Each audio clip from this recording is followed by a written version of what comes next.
RFK Racing is expected to make some pretty big announcements over the course of the next couple weeks, and 23 Line Racing and Farmer Motorsports will appeal their loss in the preliminary injunction case against NASCAR. What's going on, guys? It's Daniel, and welcome back to our video. We got some NASCAR and other motorsports stories discussed today on the channel. Let's go ahead and just jump straight into those really quickly. We're first going to talk about the most popular driver vote. As it was reported by Joseph Strigley earlier today, that he put out the top 5 in alphabetical order for all 3 series. First, beginning with the Cup Series. The top 5 in Cup are Ryan Blaney, Kyle Busch, Chase Elliott, Kyle Larson, and Martin Truex Jr. in no particular order. For the NASCAR Xfinity Series, it's Justin Allgaier, AJ Allmendinger, Shane Van Gisbergen, Parker Kligerman, and Jesse Love. And for the Truck Series, it's Roger Caruth, Christian Eckes, Grant Enfinger, Corey Heim, and Ty Majeski.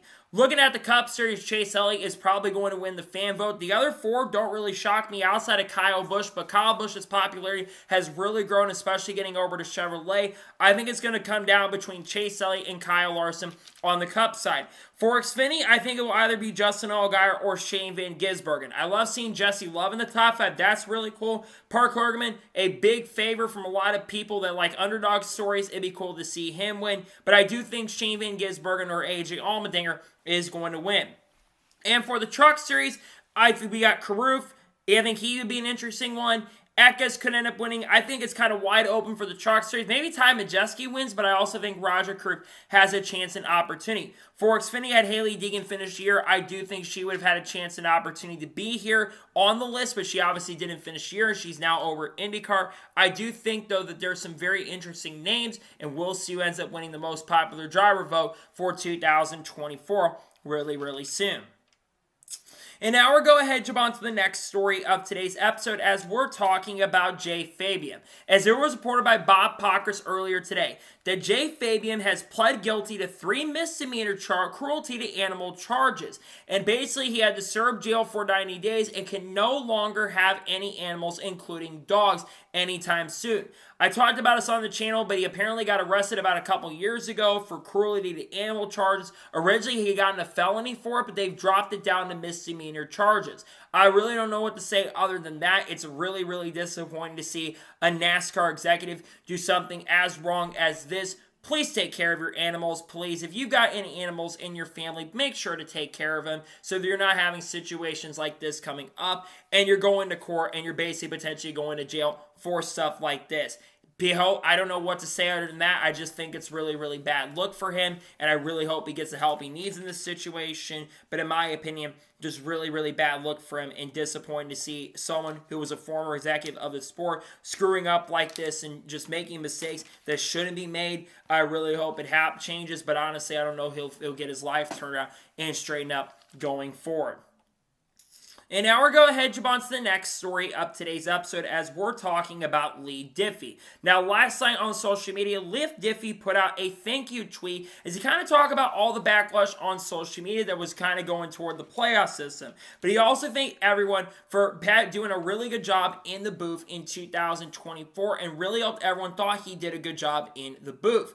I got to say this about Lee Diffey. I do think Mike Joy all around is one of the greatest league commentators we have seen. But I think Lee Diffey right now is way better than Mike Joy is currently at the moment. Now, obviously, Lee Diffey is a lot younger. I believe Lee Diffey is either 51 or 52 years old, while Mike Joy is around 75 years old currently at the moment. I think especially someone who's younger is going to do better. But Lee Diffey had so many iconic calls. That call when Harrison Burton won his first ever NASCAR Cup Series race, saying, "Jeff, your little boy has done it." Such an iconic call. From that call at Homestead Miami Speedway, some of the great calls in Atlantic, some of those amazing calls he did in the booth. I think he did such an amazing and excellent job this year in the broadcast booth, and I think he deserves a lot of praise for everything he has been able to accomplish this year. He's one of the best to ever do it, always did great in IndyCar, called some really great races in the Indy 500, and I think he is definitely one of the best to ever do it. So I think that Lee Diffey should be back with NBC next year. I imagine he'll probably be at the Rolex 24, and I think he's just done such an amazing and fantastic job, and he is one of the best people to do it. In my honest opinion, just done such an excellent and great job.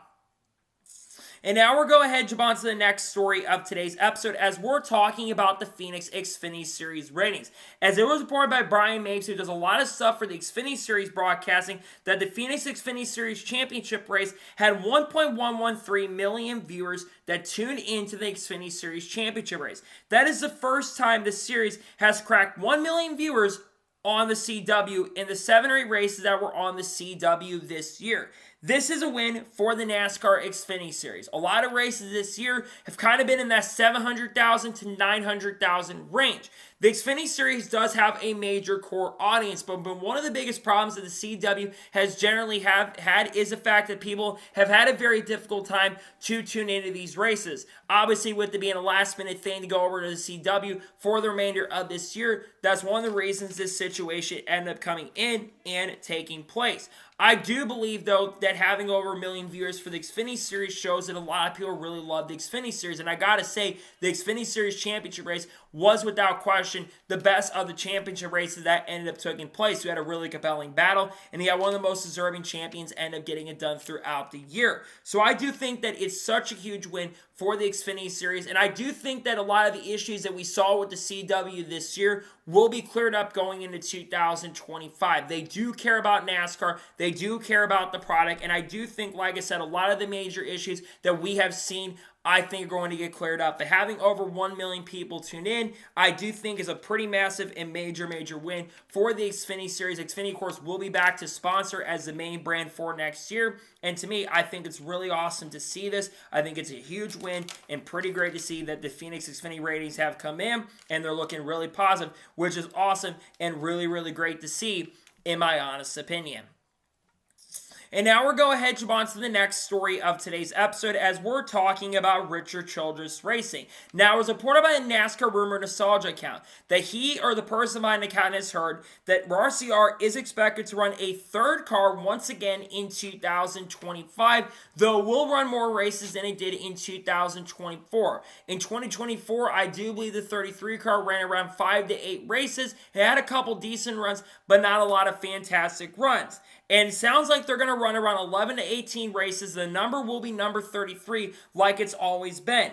The drivers that were named, though, as candidates are very interesting. So Will Brown, who made his NASCAR Cup Series debut with this team at Sonoma, is expected to be back for a couple races next year. And Austin Hill, who just signed a contract extension to stick around in the 21 car for 2025 and potentially 2026, he will be back in this car as well, potentially making some select starts as well. But two new names that you should expect to potentially be behind the wheel of the RCR machine are Jesse Love and Chandler Smith. Let's first begin with Jesse Love. This one is a no-brainer. Jesse Love is one of the best young prospects we've seen. He won the Rookie of the Year this year, won his first ever NASCAR Xfinity Series race, and I thought there had been a chance and opportunity for him to make his NASCAR Cup Series debut at some point in 2024. Obviously, that, of course, did not end up happening. But I think him getting a Cup debut in 2025 at just a young age of 20 years old would absolutely be major for him. He's very talented, always gets the best out of equipment, and I think it'd be really cool for him to make his debut. But Chandler Smith, that one is definitely really interesting, him potentially going to Richard Childress Racing.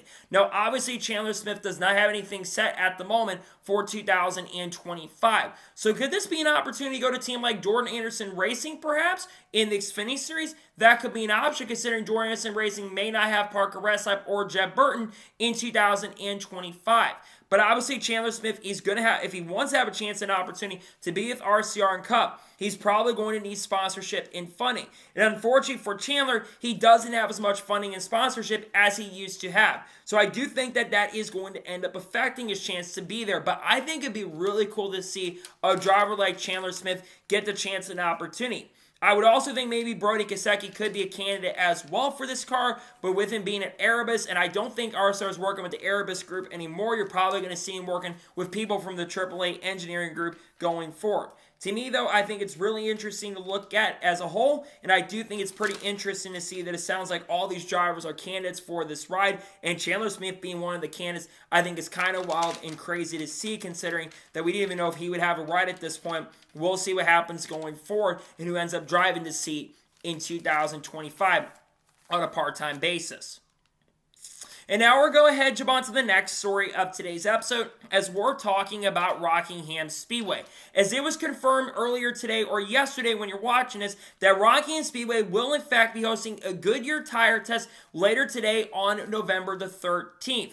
The three drivers who will be doing the Goodyear tire test are Justin Allgaier, Sheldon Creed, and Brandon Jones. Justin Allgaier for Chevrolet, as of course, will drive the number 7 car for Junior Motorsports next year. Sheldon Creed, who will be leaving, of course, Joe Gibbs Racing to join the Haas factory team in 2025 in the number 00 machine. And Brandon Jones, who leaves Chevrolet to go back to Joe Gibbs Racing in 2025, most likely behind the wheel of the number 19 car, but the number is still to be announced at this point.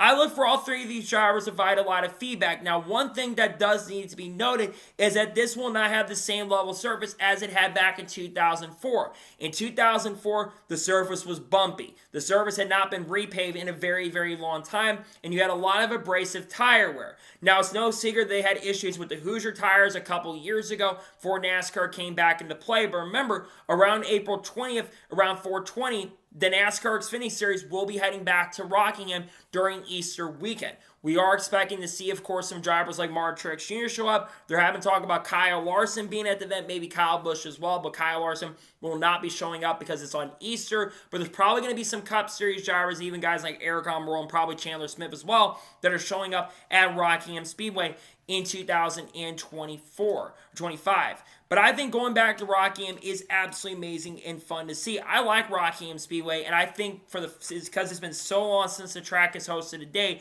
I think this tire test will be able to give an opportunity to see if the tires do wear or not. But I do think the Xfinity Series cars and the Truck Series especially will be able to put on a great show no matter what the tracks do. Usually the Xfinity Series always puts on an amazing product, and Rockingham, I think, will be no exception. I think Rockingham is absolutely an amazing and fun track, and I really love to see that they are officially going back there in 2025. It's a new track on the schedule. The Truck Series, like I said, is going there as well. And I cannot wait to see the racing product that takes place. I think you're going to see some cup ringers, like I said, show up to the track. But I really love the fact that Rockingham is coming back next year. I think it's a big win for the series, a big win for the sport to bring a classic track like that back. And maybe, just maybe, in 2026, we could see Rockingham Speedway back on the Cup Series schedule. I would love to see it happen, maybe as the All-Star race or as a points-paid event. I think that'd be really cool to see if that ended up happening, in my honest opinion. And now we're going ahead and jump on to the next story of today's episode as we're talking about the Phoenix TV ratings and the season TV ratings for the NASCAR Cup Series. As it was reported by Adam Stern, that NBC got a 1.6 rating and 2.895 million viewers for Sunday's NASCAR Championship race at Phoenix, which was flat from 2023, which had a 1.62 rating and 2.9 million viewers. For the year as a whole, NASCAR finished the 2024 season averaging 2.812 or 2.892 million viewers per event. That is up 1% from 2023. I first want to get to the Phoenix Championship race for talking about the season ratings. Not great to see that the ratings really didn't go up. And this shows one big thing, that people really do not care about the championship. A lot of races this year were up in pretty major ways. I go back to Talladega. I go back to Atlanta. I go back to Daytona. All three of those races had double-digit increases in viewership. We saw viewership increases at those races, and in the regular season, viewership was actually up, and it has really, really stabilized. But when we get to the championship race, since 2014, it has dropped from 5.3 million down to 2.89 million viewers. Well, it was theoretically flat. It was still down. And I think a lot of that has to do with the fact that people really get tired of this system, and a lot of people that weren't fan favorites made the championship for this year, like a Joey Logano. But unlike guys like Kyle Larson, Chase Elliott, Kyle Busch, Ross Chastain, and Bubba Wallace, I think would have also been able to bring a little more of that viewership into the event. But the racing just also is not that good at Phoenix. So while I'm not shocked by this, it is disappointing to see that the ratings did not go up for this year. But once again, I'm not really shocked or surprised, and it's not something that I should be shocked at, considering the fact that NASCAR promotes this stuff and they want Phoenix to be great, but the racing just is not that good at the track. Moving up to the year overall, a lot of people are going to be disappointed at a 1% increase, but I do want to note this.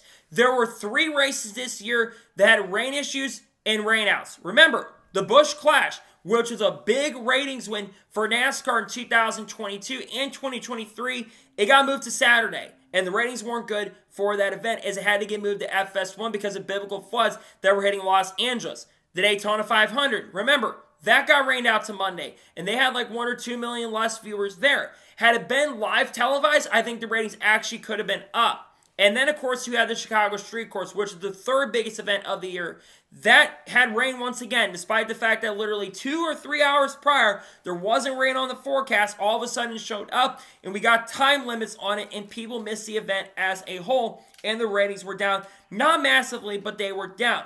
A lot of these events were affected throughout the year because of the weather. And I think while NASCAR didn't really have a lot of races rained out, I think there were only 2 official rainouts this year technically, including Michigan getting rained out to Monday. But a lot of races got affected by rain, and it did affect the ratings a little bit. So I guess you could say, considering the fact that they did basically have a lot of rainouts, I do think at least it's a little bit of a win. I do think we would have seen at least 4 or 5% increases had all the races been able to go in on time. Because like I said, you had races this year where the ratings were generally up. To me, while it definitely is a little bit of a loss for sure to see the ratings going up in certain instances, in certain ways, I do truly believe that the ratings are not in the worst position they've been in. At least they're kind of stabilizing a little bit. Hopefully, we do see increases going forward. That's what we should be looking at. But I do think at the same token and same time, I do think there's some positives to look at this for sure. And I do think there's some good things to look at when it comes to this system and other things. And I think at least the ratings are a little bit better than they've been in the past as well. And now we're going ahead, jump on to the next story of today's episode as we're talking about Anthony Alfredo. As it was announced earlier today that Anthony Alfredo has been fined $25,000 and has been docked 25 points. Now, why has he been penalized? Well, if you watched the NASCAR Xfinity Series race at Phoenix Raceway on Saturday night, you saw probably the most controversial incident of the weekend pretty much throughout the event. Basically, on lap 70 of the event, Stephen Parsons and Anthony Alfredo, I believe, were battling for around 17th or 18th position. Both were having really solid and great runs. And going in down the front straightaway, Stephen made a little bit of a mistake. He misjudged the corner and went, unfortunately, into Anthony Alfredo. Whether it was intentional or not, Anthony Alfredo hooked the car to the left and right-reared Stephen Parsons really hard into the outside wall. Anthony Alfredo would get docked 2 laps, and Stephen Parsons would end up basically falling out of the race, and Stephen was not very happy about the incident. And NASCAR also was not happy as they handed out a 2-lap penalty for him. And then Anthony did apparently call Tommy Joe Martins, as Tommy did say on social media today, and Tommy does forgive him, and he does accept his apology about it.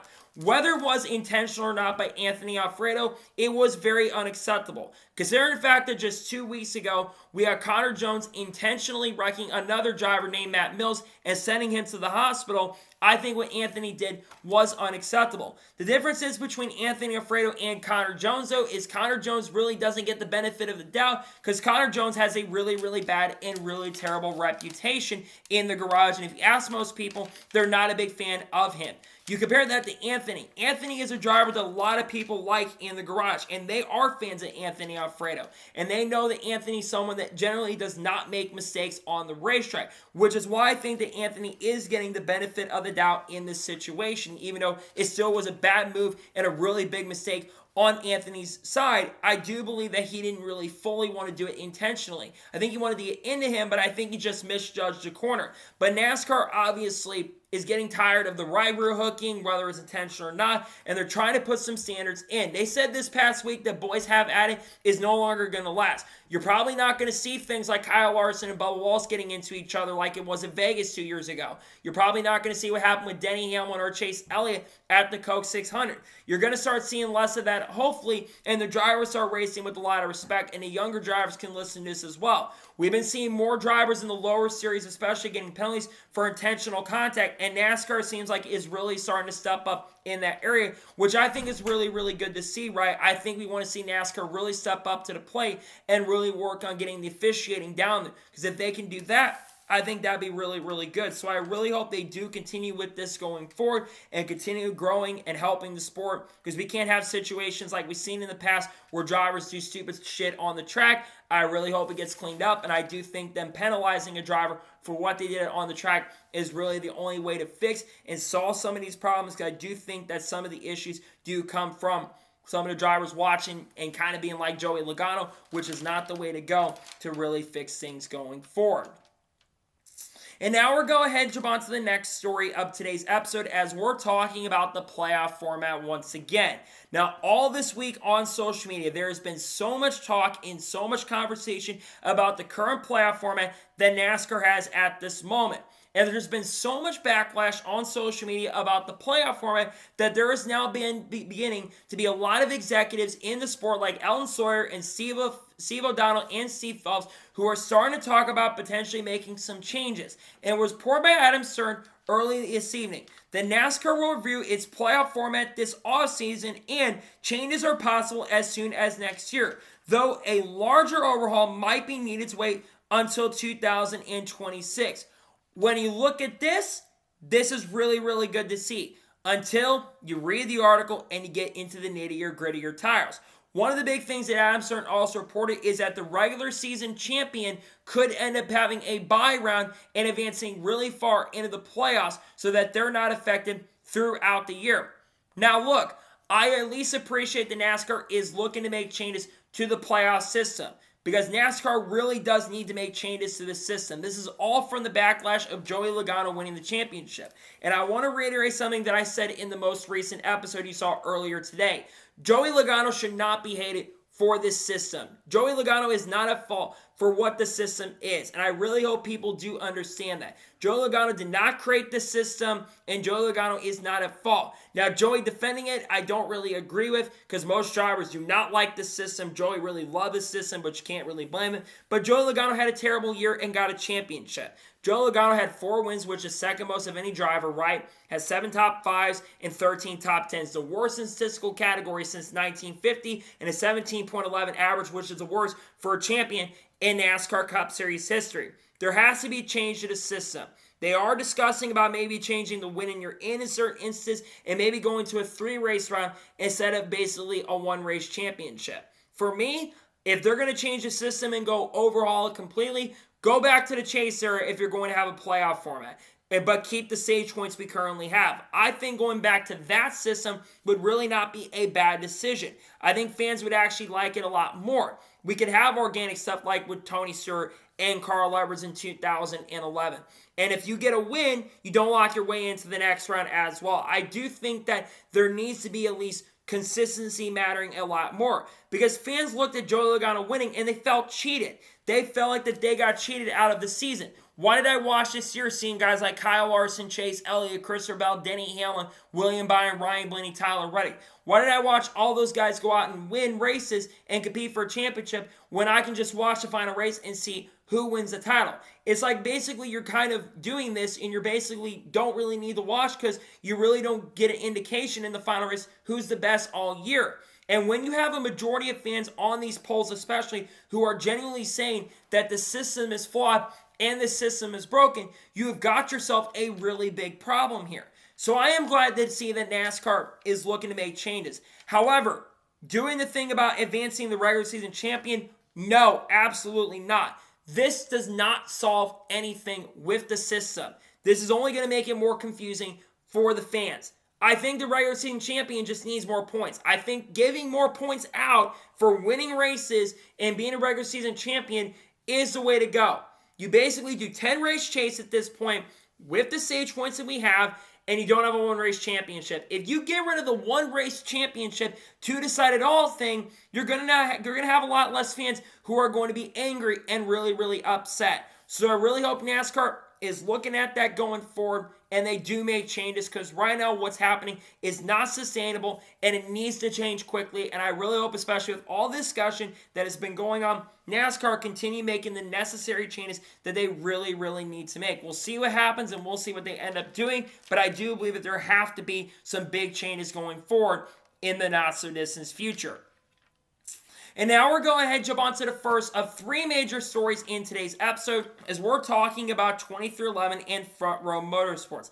As it was reported by Bob Pockers and many of the other reporters in the industry, that 2311 and Front Row Motorsports have filed a formal notice in U.S. District Court that it will appeal the denial that they received this past week. Let's flash back to the beginning of this. It was announced about a month or so ago that 2311 and Front Row Motorsports were suing NASCAR for antitrust claims and antitrust laws. Jeffrey Kessler is a lawyer for the teams, while Chris Yates is basically the attorney for NASCAR, and both Jeffrey Kessler and Chris Yates have gone up against each other, and most of the time Jeffrey Kessler has been able to win.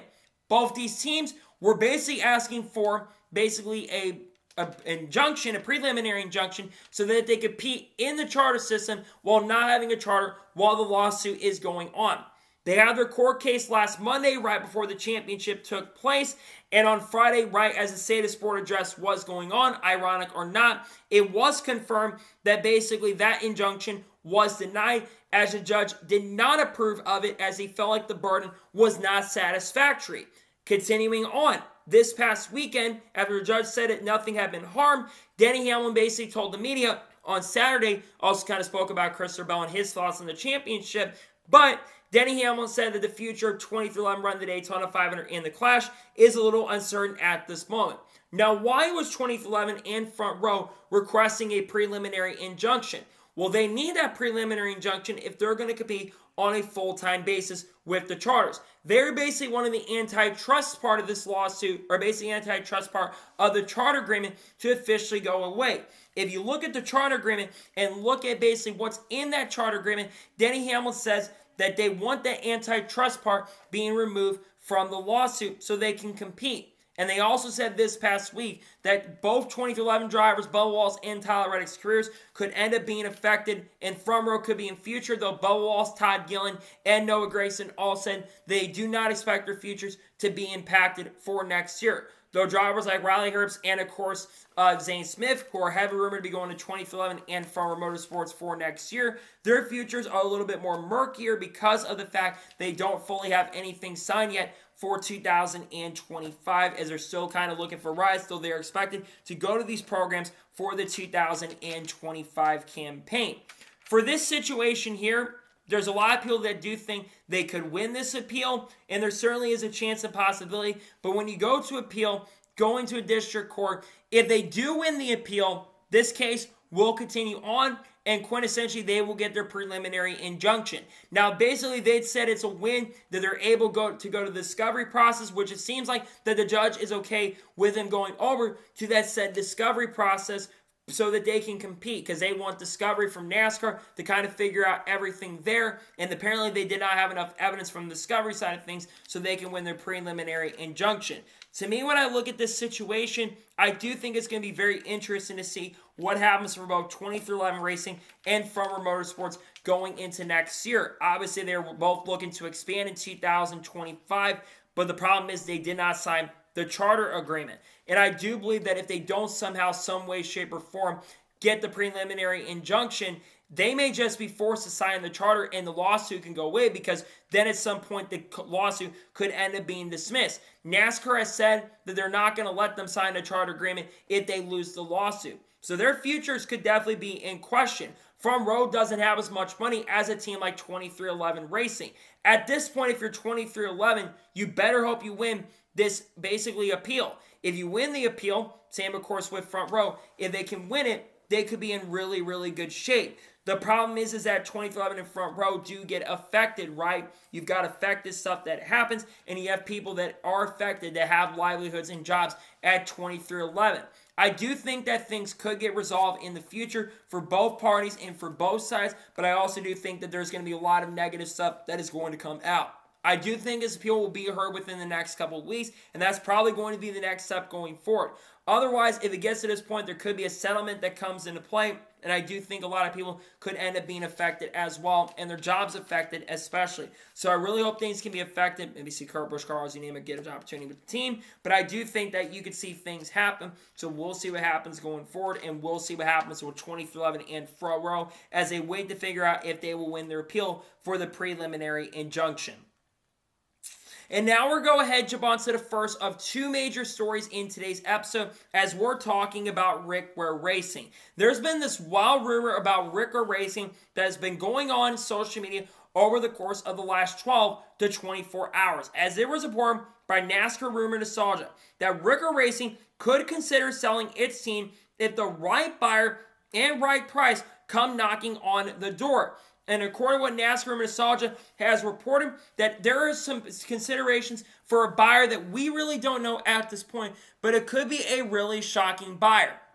Now, this is rumored that I have kind of heard once, so this is definitely really, really shocking to see. And this is probably one of the reasons why Corey LaJoie has not been officially announced and confirmed yet for 2025 with Ware Racing, despite the fact he's heavily likely going to be headed over to Ware Racing for the 2025 season and campaign. Many do believe that he will not be over there for 2025 if things don't work out, and he could go to a team like McAnally Hilgeman Racing. Now, the other big question is, who could this buyer be?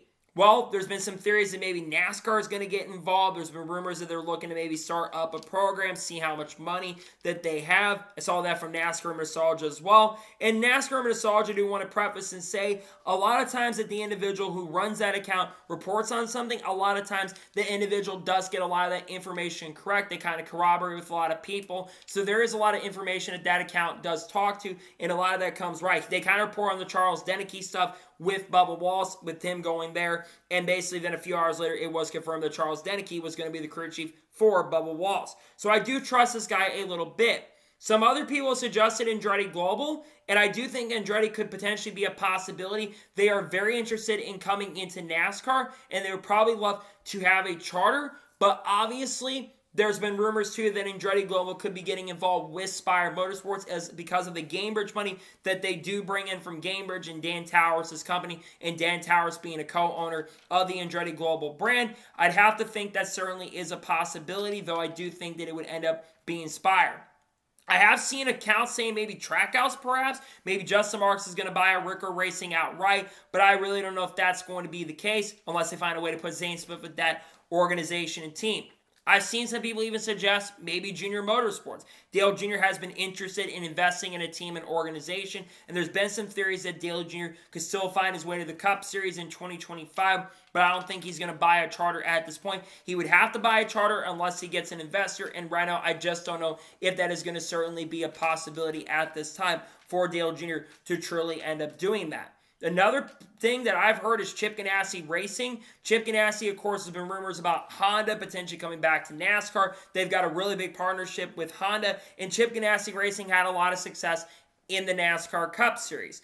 And we saw them win races. They never won a championship in Cup, but they almost won championships in their first year when they had the Dodge branding. They, of course, had Sterling Marlin drive the 40 car, and he nearly won championships in 2001 and 2002. Jay McMurray won quite a few races. Kyle Larson nearly won the championship in 2017. And Kurt Busch also won quite a few races as well with the organization. And Matt Kenseth in his final year back, as, of course, took over for Kyle Larson after he'd been fired from Chip Ganassi Racing for the incident. We saw them get in. But they left the sport after 2021 as they sold their program, of course, off to Trackhouse Racing. A lot of the people from Chip Ganassi, of course, went over to Trackhouse Racing, including Ross Chastain, and a lot of the assets from that team as well. So I do think at this point, it is certainly very, very interesting if that does end up coming true. Maybe Michael Jordan is going to buy up another team at this point to get charters. That could certainly be a possibility. But if somehow Ware Racing sells their team, that's going to be certainly shocking because Rick Ware's program has been really, really growing.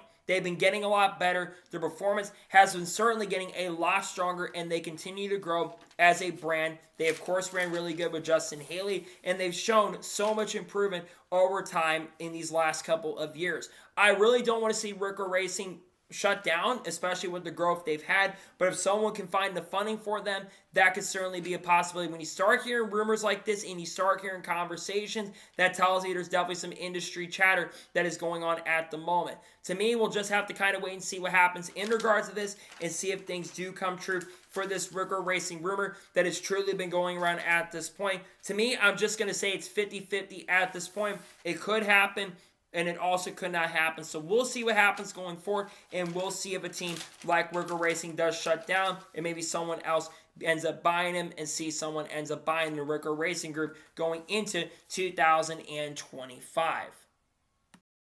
And now we're going ahead and jump on to the final major story of today's episode as we're talking about RFK Racing. Now, we kind of talked about this on the channel this past week, but Brad Keselowski put out a really interesting thread in regards to his thoughts on 2024. Talked about how the number 16 had performed early in the year, but struggled in the middle of the year and really had a bad ending to the season. But if you actually take a look at tweet number 8 in this thread, Brad Keselowski is teasing that RFK Racing has some pretty big announcements that are going to be coming over the course of the next 2 weeks, and you really need to pay attention as well. And he also did say that he is not planning to retire anytime soon and will be sticking around in the number 6 car for 2025 and beyond as well. First of all, glad to see that Brad Keselowski is not going anywhere anytime soon and will be sticking around to continue driving, considering Brad has done a really good job in the last year or so and did pick up his first win in 3 years. This past year at Darlington, Brad did a really good job in 2024. But let's go back to that tweet about him teasing some plans for the RFK team to be announced really, really soon. Now, what are these big announcements that Brad Keselowski is teasing?